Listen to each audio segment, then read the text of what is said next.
আসসালামু আলাইকুম। প্রিয় দর্শক, অন্য মঞ্চের আলাপচারিতায় আপনাদের সকলকে আমন্ত্রণ জানাচ্ছি। সিনিয়র সাংবাদিক ও কলামিস্ট জনাব আনিস আলমগীর আজ আমাদের সঙ্গে অতিথি হিসেবে আছেন। জনাব আনিস আলমগীর, আপনাকে আমাদের অনুষ্ঠানে স্বাগত জানাচ্ছি। জনাব আনিস আলমগীর, আপনি নিশ্চয়ই খেয়াল করেছেন গত কদিন ধরে আমাদের দেশের রাজনীতির অঙ্গনে সবচেয়ে আলোচিত বিষয় হলো প্রধান উপদেষ্টার ব্রিটেন সফর। এটা ওনার দায়িত্ব নেওয়ার পর 11তম সফর। এর আগে আরো 10টা সফর করেছেন, কিন্তু এত আলোচনা কখনো আমি হতে দেখিনি। এবং এই আলোচনাটা উনি ওখানে যাওয়ার পর আরো যেন বেড়ে গেল। এই ব্রিটেনের প্রাইম মিনিস্টার ওনার সঙ্গে দেখা করতে অস্বীকৃতি জানালেন। যাওয়ার আগে জানলাম টিউলিপ সিদ্দিক ওনার সঙ্গে দেখা করতে চান। তারপরে আসলো তারেক রহমানের সঙ্গে উনি দেখা করছেন। এই যে সব মিলিয়ে এই প্রধান উপদেষ্টার এই ব্রিটেন সফরটাকে আপনি কিভাবে আসলে দেখছেন? ধন্যবাদ আপনাকে আজকে আমন্ত্রণ জানানোর জন্য যথারীতি। আর আপনার কথা শুরু করার আগে আমি ইসরায়েল যে ইরানে হামলা করলো সেটা নিয়ে একটু বলতে চাই। আপনি জানেন যে এর মধ্যে ইরানের পারমাণবিক স্থাপনা সহ প্রায় 10 জায়গায় ইসরায়েল হামলা চালিয়েছে। এখন সেই হামলার মানে প্রতিরোধে ইরান আবার পাল্টা হামলার প্রস্তুতি নিয়েছে। অলরেডি তারা সখানেক ড্রোন পাঠিয়েছে বলে এই তাৎক্ষণিক খবরে দেখলাম। তো এটা এটা উদ্বেগজনক বিষয়। আজকে শুক্রবার দিন, এই দিনে এই ধরনের ঘটনাগুলো আমাদেরকে খুব মর্মাহত করে। আমরা জানি না যে মধ্যপ্রাচ্যের পরিস্থিতি আবার কোন দিকে রূপ নিচ্ছে। এই ট্রাম্প প্রশাসন যেখানে এই যুদ্ধ কমানোর আশা করেছিল অনেকে বাইডেনের পরে, এটা আরো বৃদ্ধি পাচ্ছে। এদিকে আমাদের নিজস্ব যন্ত্রণা নিয়েও আমরা মরে যাচ্ছি। আপনি যেটা বলছিলেন যে ডক্টর ইউনূস যে লন্ডন গেলেন, এবার সবচেয়ে বেশি সংখ্যক আলোচনা হচ্ছে ওনার লন্ডন ভিজিট নিয়ে। এত আলোচনা ওনার হয় নাই, এবং এর থেকে হাই প্রোফাইল মিটিং গত আমরা 10 মাসের কোনো একটা দেখি নাই। তো এতগুলো আলোচনা হচ্ছে এই জন্য যে ডক্টর ইউনূস গত 10 মাসে যে শাসন বাংলাদেশে তৈরি করেছেন, যত ঝঞ্ঝাল তৈরি করেছেন, মানুষ একটা সেখান থেকে উদ্ধারের একটা পথ খুঁজতেছে। সেই জন্য মানুষ একটা আশাবাদী যে এখান থেকে কিছু হোক। প্রথমত হচ্ছে যে ইলেকশনের ডেটটা আগিয়ে আনুক, এটা হয়তো হয়ে যাবে আমরা আশা করি। দ্বিতীয়ত হচ্ছে যে এই যে ডক্টর ইউনূস, আপনি যদি খেয়াল করেন, প্রথম যে আসলেন এই ক্ষমতা নিলেন 8 তারিখে, সেই যে বক্তৃতা ওনার, যে আমি আমি একটা ঐক্যবদ্ধ সমাজ করব, মানে আমরা সবাইকে মিলেমিশে আমরা থাকবো, এরকম একটা বয়ান উনি দিলেন। আমি দেখলাম যে লন্ডনেও ওনাকে এই নিয়ে প্রশ্ন করা হয়েছিল যে আপনি তো বললেন এটা করবেন, আর এখন কি হচ্ছে, সে 32 নম্বর ভাঙা হলো, আপনার ভূমিকা কি ছিল। এটা একদম রাইটলি তাকে এই প্রশ্নটা করা হয়েছিল। এবং আপনি যদি আমাকেও খেয়াল করে থাকেন, দেখবেন প্রথম দিন থেকে আমি বলে আসতেছি, ডক্টর ইউনূস এসছে আমাদের এই সমাজটাকে টুকরা টুকরা করে দিতে। উনি যত কিছু কর্মকাণ্ড করছেন সবগুলো আমাদের সমাজকে বিভক্ত করে দিচ্ছেন। আমাদের আগে যেটুকু বিভক্ত ছিল শেখ হাসিনার আমলে, খালেদা জিয়ার আমলে, এখন ঘরে ঘরে বিভক্তি, এবং এই বিভক্তির জনক হচ্ছেন উনি। এবং তার খেসারত এই জাতিকে দিতে হবে এবং তাকেও দিতে হবে। এবং এই বিভক্তিটা আমরা আশা করেছিলাম যে উনি যেহেতু শান্তির দূত, উনি এসছেন, উনি নেলসন ম্যান্ডেলার মতো একজন ব্যক্তি হতে পারতেন আমাদের এখানে, যে সাদা কালো যে দীর্ঘদিনের যুদ্ধ সেটাকে শেষ করে একটা ঐক্যবদ্ধ সমাজ তৈরি করে দিয়েছে। সেই জায়গায় ডক্টর ইউনূস আমাদের তাই করতে পারতেন। আমাদের এখানে মুক্তিযোদ্ধা কে, মুক্তিযোদ্ধা না কে, রাজাকার, এটা নিয়ে চলছে। হিন্দু না মুসলিম, এটা নিয়ে চলছে। আমাদের এখানে ইসলামিস্ট যারা আছে তাদের যে একটা স্পেস থাকা দরকার, সেটা ছিল না এর আগে। তাদেরকে একটা স্পেস দেওয়া দরকার। এখন সবকিছু মিলে আমরা দেখতেছি যে তিনি যে জাতিকে ঐক্যবদ্ধ করতে চেয়েছেন বা বলছেন, সেগুলো ছিল কথার কথা। উনি আসলে এখানে একটা জঙ্গিদের ঐক্যবদ্ধ করেছেন, একটা জঙ্গি শাসন কিভাবে আহ মানে দিন দিন বাড়তে পারে সেই ঐক্যবদ্ধ করেছেন, এবং সেই সমাজ উনি এখানে তৈরি করেছেন। এখানে একজন আরেকজনকে সহ্য করতে পারছে না। এবং এই আফগান স্টাইল রাষ্ট্র মনে হচ্ছে বাংলাদেশে শুরু হয়ে যাবে। আপনি এর মধ্যে কি খেয়াল করেছে দেখছেন যে সিলেটে পর্যটকদেরকে কিভাবে মানে নসিহত করতেছে। আরেক জায়গায় সিনেমা একটা চলবে, সিনেমা চলতে পারবে না। আমার কথা হচ্ছে পর্যটন কেন্দ্রে যদি কেউ খারাপ কাজ করে আপনি সেখানে নসিহত করেন, ভাই এই তোমরা পর্যটকরা এই কাজ করো না। বা সিনেমা হলে লোকদেরকে বলতে পারে, সিনেমা নিয়ে কথা বলতে পারে, সিনেমার কন্টেন্ট খারাপ, এই সিনেমাটাই চলতে পারে না, এই সিনেমায় মাদককে আহ, আহ, উৎসাহ দেওয়া হচ্ছে, এই সিনেমায় এই এই খারাপ দিক আছে, খুন খারাপিকে উৎসাহ দেওয়া হচ্ছে, আমাদের যে সিনেমাগুলো স্পেসিফিক বলতে পারে, তা না সিনেমা হলই বন্ধ করে দিতে হবে। তো এই যে আপনি উৎসাহটা, আরেকটা জিনিস আপনাকে স্মরণ করিয়ে দিই। ওই শাহজাদপুরে এই রবীন্দ্রনাথের যে কাছারি বাড়ি ভাঙা, এবং সেটা হ্যাঁ সেটাও আরেকটা জিনিস। দেখেন কত বড় স্পর্ধা, আমাদের সমস্ত ঐতিহ্যকে ধ্বংস করে দেবে। আফগানিস্তানে এই যে জঙ্গিরা এসেছিল, তারা যেমন তাদের ইতিহাস এবং ঐতিহ্য সবকিছু, বৌদ্ধ ধর্মের কত হাজার বছরের যে স্মৃতি ছিল সবগুলোকে ধ্বংস করে দিয়েছিল। এই এখানেও মনে হচ্ছে যে সে একটা জঙ্গি সমাজ তৈরি হচ্ছে আমাদের, এবং এই জঙ্গি সমাজের মানে দায়িত্ব না নিলেও ডক্টর ইউনূস হচ্ছে তার জনক। উনি দায় নেবেন না, উনি বলবেন যে না আমি এই জঙ্গি তো পছন্দ করি না, কিন্তু আপনি করেন না, কিন্তু আপনার শাসনে হচ্ছে, আপনি এর জনক, এবং এই জঙ্গি শাসন উনি আমাদেরকে উপহার দিচ্ছেন। তো এই যে একটা রাজনৈতিক মানে ডামাডোল ইয়ের মধ্যে আমরা আছি, দেশের মধ্যে এটা মানে সমস্যার মধ্যে আছি, এই সমস্যা থেকে সবাই উত্তরণ চায়। উত্তরণ হচ্ছে ডক্টর ইউনূস সুন্দরভাবে একটা ইলেকশন দিয়ে বিদায় নেওয়া, শান্তিপূর্ণ একটা ইলেকশন যাতে আমাদের এখানে করা। এখন শান্তিপূর্ণ ইলেকশন কিভাবে হবে, কারণ তিনি নিজে তো অশান্তি করে রেখেছেন, তিনি একটা বৃহত্তর রাজনৈতিক দলকে বাইরে রেখেছেন। বাইরে রাখা মানে দেশে বিদেশে আমাদেরকে আহ, এইটুকু প্রমাণ দেওয়া যে 2014 সালে, 2018 সালে, 2024 সালে যে একতরফা নির্বাচন হয়েছিল সেরকম আরেকটা নির্বাচন হবে। এখন কিছু টোকায় আমাদেরকে প্রশ্ন করে, আপনারা কি সেই সময় এই সমস্ত ইলেকশন নিয়ে বলেছিলাম? 17 বছর কোথায় ছিলেন? তোদেরকে বলি এই টোকাইরা, আমরা এগুলার বিরুদ্ধেই বলেছিলাম, তোরা টোকাইরা গর্তে লুকিয়েছিলি, তোরা সেই জন্য দেখিস না আমরা তখন কি বলেছিলাম কি করেছিলাম। যাক, এই টোকাইদের যন্ত্রণা থেকে দেশ রক্ষা পাওয়ার জন্য, মানুষ যাতে রক্ষা পায়, আমরাও একটা পরিত্রাণ যাতে পেতে পারি, সেই জন্য এই বৈঠক, এই ইলেকশন খুবই গুরুত্বপূর্ণ। এবং এই বৈঠকে অবশ্যই ইলেকশনের ডেট নিয়ে কথা হবে, সংস্কার নিয়ে কথা হবে, বিশেষ করে বড় বড় যে সংস্কারগুলো আপনি জানেন জানেন যে এর মধ্যে সংস্কার এবং ডক্টর ইউনূস ওইখানে যখন আছেন, আর বিএনপি নেতাকেও হেল্প করার জন্য খসরু সাহেব গিয়েছেন, আমি মনে করি যে সেখান থেকে একটা ফলপ্রসূ বিষয় বেরিয়ে আসবে। তবে এই বৈঠকের সবচেয়ে আলোচিত মানে ঘটনা যেটা দুইটা হবে মনে হচ্ছে আমার, সেটা হচ্ছে ডক্টর ইউনূস কিভাবে সুন্দর ইলেকশন দিয়ে শান্তিপূর্ণভাবে বিদায় নিতে পারেন। উনি তো এদেশে থাকবেন না, এদেশে তো ওনার মানে জায়গা হবে না, এটা উনি খুব ভালো করে জানেন। তো উনি যখন চলে যাবেন, ওনার প্রতিষ্ঠানগুলো যেগুলো উনি এখন ক্ষমতায় এসে বানিয়েছেন, এত কোটি টাকার কর মাফ, এই যে দারিদ্র তহবিল থেকে 700 কোটি টাকা নিজের ফান্ডে নিয়ে যাওয়া, তারপরে জেল মুক্তি, যা যা করেছেন, এই যে আদম ব্যবসা, মানে দুনিয়াতে এরকম কোন রাষ্ট্রপ্রধান, আমি সরকার প্রধান আমি দেখি নাই ক্ষমতায় এসে তার লোভের মাত্রা এত লিপসা এই পর্যায়ে যেতে পারে। এই নাকি আমাদের নোবেল লরিয়েট, তার যে চিন্তা, তার যে লিপসা, ক্ষমতা লিপসা এবং যে অর্থ লিপসা, এগুলো তো, এবং বলবে যে না এগুলো তো উনার নামে না, এগুলো ট্রাস্টের নামে না। তো আপনার কেন দরকার এই এই ব্যবসাগুলো? ট্রাস্টের নামে হোক আর যে যেই নামে হোক, আপনার কেন এগুলো দরকার হয়ে গেছে? তো উনি এই সম্পদ কিভাবে রক্ষা করবেন তার একটা গ্যারান্টি উনি নেবেন, উনি কিভাবে বাঁচবেন তার একটা গ্যারান্টি নেবেন, যেটা 111-এর সময় মঈনুদ্দিন ফখরুদ্দিন নিয়েছিল শেখ হাসিনার গভর্নমেন্ট থেকে। তো এইখানে বিএনপি গভর্নমেন্ট থেকে তারা সেরকম একটা প্রতিশ্রুতি নিয়ে যাবে।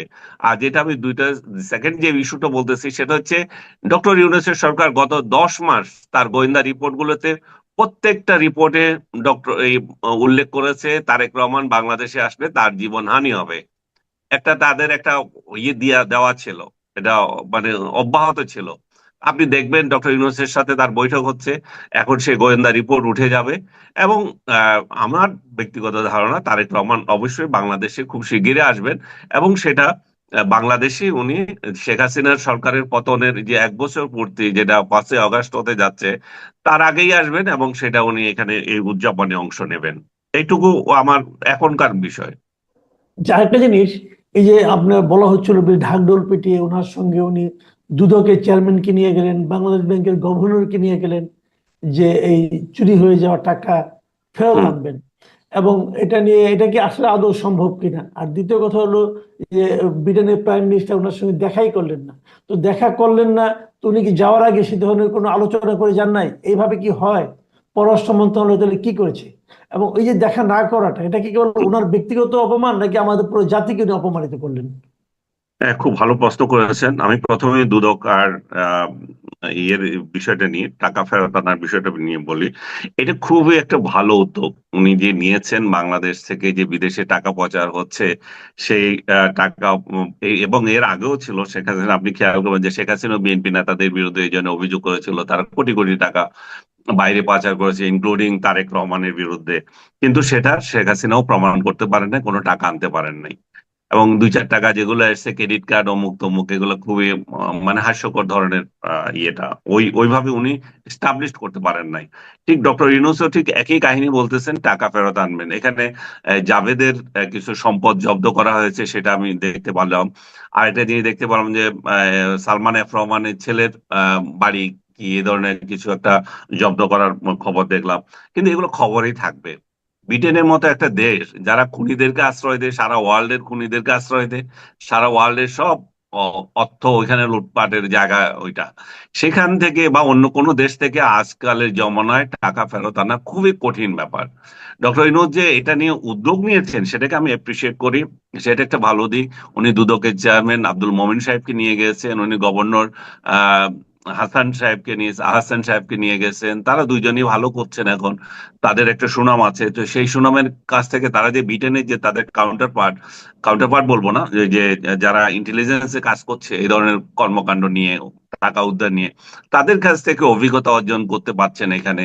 এবং কিভাবে এদেরকে টাকা আনা যায় সেই উদ্যোগটা নিয়েছেন, আমি সেটাকে সাধুবাদ জানাচ্ছি। কিন্তু আমাদের দেখতে হবে যে এই যে টাকা পাচার, এটা তো একটা চলমান প্রক্রিয়া।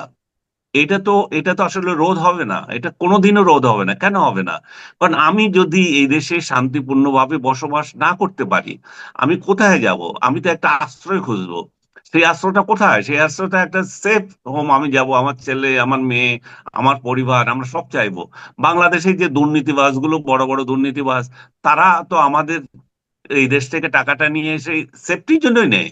তারা যে সুখে নিয়ে শখে নিয়ে গেছে তা না, তাদের অনেকেই তো এই সেফটির জন্য নিয়ে গেছে। কারণ যখন সরকার পরিবর্তন হবে, আপনি যখন বাড়িতে আগুন লাগিয়ে দেবেন, আপনি যখন মানুষের জনজীবন বিপর্যয় করে দেবেন, আপনি ঘরে ঘরে একটা কেওয়াজ লাগিয়ে দেবেন, তখন এই লোকগুলো কোথায় যাবে? এই যে ডক্টর ইউনূসের সঙ্গে আজকে যারা আছে, মনে করেন যারা বিদেশি পাসপোর্ট দাঁড়িয়ে, তারা তো খুব ইজিলি চলে যাবে। বাকিরা কই যাবে? বাকিরাও তো সেই একই পথ খুঁজবে, তারাও তো একই রাস্তায় যাবে। তারাও ইতিমধ্যে অনেকে বাইরে টাকা পাচার করে ফেলছে, তারাও অনেকে বাড়িঘর করে ফেলছে, এরকম নিউজ আপনি নিশ্চয়ই দেখতে পান। সো তারা কেন এটা করছে? তারা তো একই ঘটনা। তারা যে মব সংস্কৃতি এদেশে চালু করে গেছে, আগে সরকার থেকে তো এরা 100 গুণ ফেস করবে এবার। আগের গুলোতে ব্যক্তিগতভাবে করছে, সরকার পরিবর্তন হলে এগুলো তো জনরোষে পড়বে।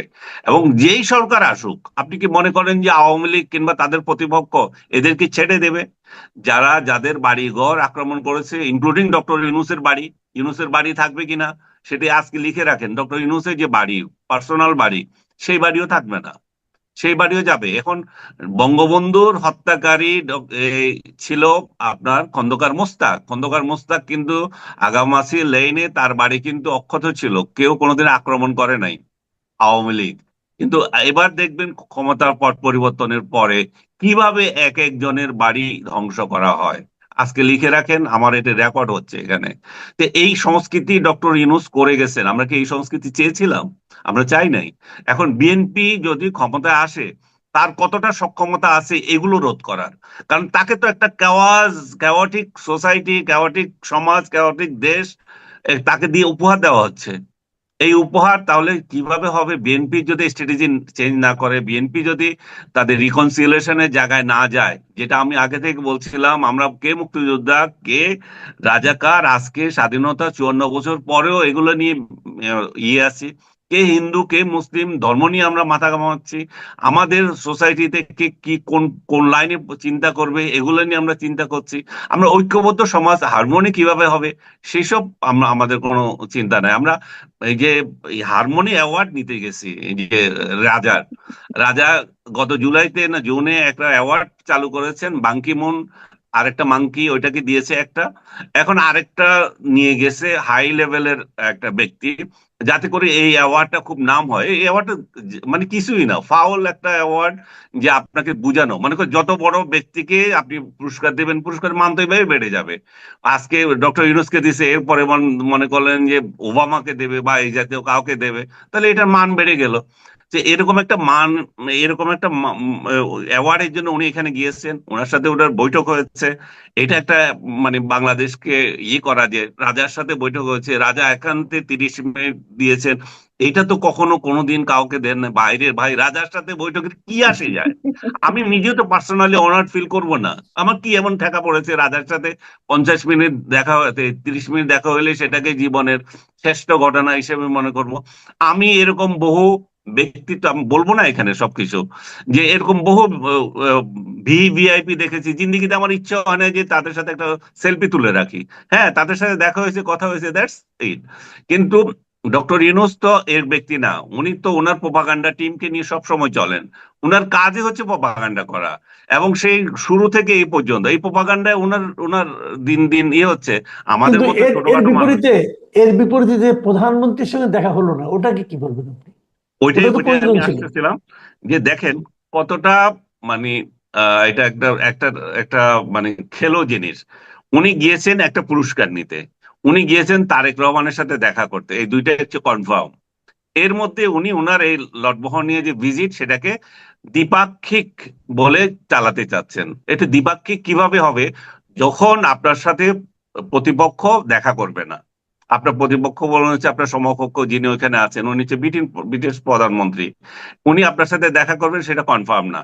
কিন্তু আপনি ফরেন মিনিস্ট্রিতে এই বৈঠকটা হচ্ছে একটা দ্বিপাক্ষিক বৈঠক ডিক্লার করে গেছেন, 4 তারিখ ফরেন মিনিস্ট্রি এখানে ডিক্লার করে গেছে যে এটা একটা দ্বিপাক্ষিক বৈঠক, এবং পররাষ্ট্র আমাদের উপদেষ্টার সাথে প্রধানমন্ত্রী ওইখানকার দেখা হচ্ছে।